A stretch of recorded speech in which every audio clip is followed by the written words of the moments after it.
प्यारे प्रभु यीशु के पाक पवित्र नाम में आप सबका मैं स्वागत करना चाहता हूँ और ख़ास करके मैं आप लोगों का ध्यान एक पवित्र वचन की ओर करना चाहता हूँ। प्रभु यीशु मसीह जब एक पहाड़ी उपदेश को दे रहे थे, सरमन ऑन द माउंट, उसका जो कंक्लूजन बहुत ही अच्छा होता है। सब लोग सरमन ऑन द माउंट जो पहाड़ी उपदेश है उसको बड़ी अच्छी तरह जानते हैं, पर उसका एंड इस प्रकार से प्रभु यीशु कहते हैं कि वो शख्स जिसने मेरे वचन को सुना है उसके मुताबिक उसका अमल करते हुए प्रैक्टिकल तौर पर अपनी ज़िंदगी में उन वचनों को उतार कर जिसने अपनी ज़िंदगी में उसे अप्लाई किया है, उसने अपना घर चट्टान पर बनाया है। तो प्रभु यीशु मसीह वहाँ पर जो हैं दो घरों की बात करते हैं कि बोले एक घर इंसान ने रेत पर बनाया है, सैंड पर बनाया है, और दूसरे शख्स ने अपना घर जो है चट्टान पर बनाया है। तो वहाँ पर जो है एक वहाँ पर जो है बताया जा रहा है कि घर दोनों देखने में सिमिलर है, दिखाई देते हैं। ऊपरी तौर पर दोनों घर की शक्ल, सूरत, कलर, जो उसका जो आकार है, जो सब कुछ सेम जैसा, everything looks so same, very similar. पर प्रॉब्लम एक घर की थी कि उसका फाउंडेशन नहीं था, वो बिल्कुल रेत पर, सैंड पर है।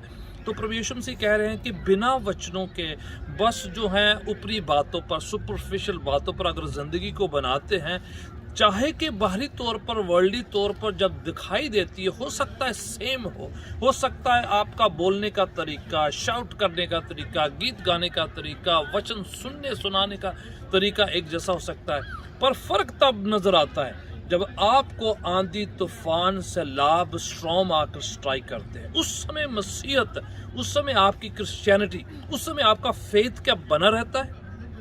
क्या उस समय आपका ईमान का, निष्ठा का, स्पिरिचुअल जो घर बना है, क्या वो टिका रहता है, या आप गिर जाते हैं, या आप बहक जाते हैं, या फिर आप बैकस्लाइड हो जाते हैं? जब टेम्पटेशन आती है, आजमाइश आती है, परीक्षा होती है, टेस्ट आते हैं, लोग ताना देते हैं, लोग आपको प्रेशराइज करते हैं, शैतान हमला करता है, सिकनेस आती है, डिसीज आती है, तरह तरह की मुसीबतें, परेशानी, प्रेशर आता है, एंग्जाइटी आती है, तमाम दुनिया की पीयर प्रेशर होता है। तब आकर आपकी और मेरा फेथ, हमारा ईमान, हमारा निष्ठा जो जिसे हम व्यक्त करते हैं, एक्सप्रेस करते हैं, क्या वो टिका रहता है?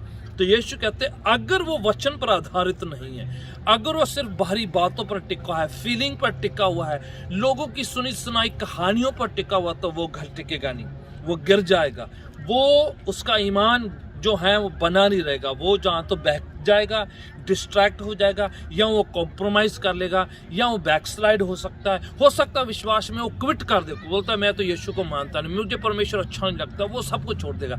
पर अगर उसका घर प्रभु के वचनों पर बना हुआ है, तो उसने अपना विश्वास रूपी घर, स्पिरिचुअल अपनी लाइफ को एक चट्टान पर बनाया हुआ है। तूफान आएंगे, लहरें आएंगी, स्ट्रॉम आएगा, मुसीबत आएंगी, परेशानी आएगी, वो टिका रहेगा। प्रियजनों, मैं और आप अपना स्पिरिचुअल घर कहाँ पर बना रहे हैं? कहाँ पर आपका घर बन रहा है?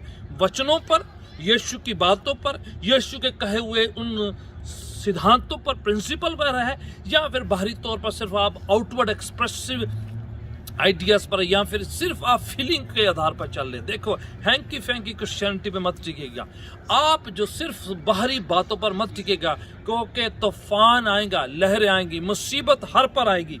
जो वचन पर बना है, जो रेत पर बना, सब पर मुसीबत आएगी। ये मत सोचिए क्योंकि आप आत्मिक हैं, क्योंकि आप प्रभु पर यकीन करते कि आप परेशानी नहीं होगी।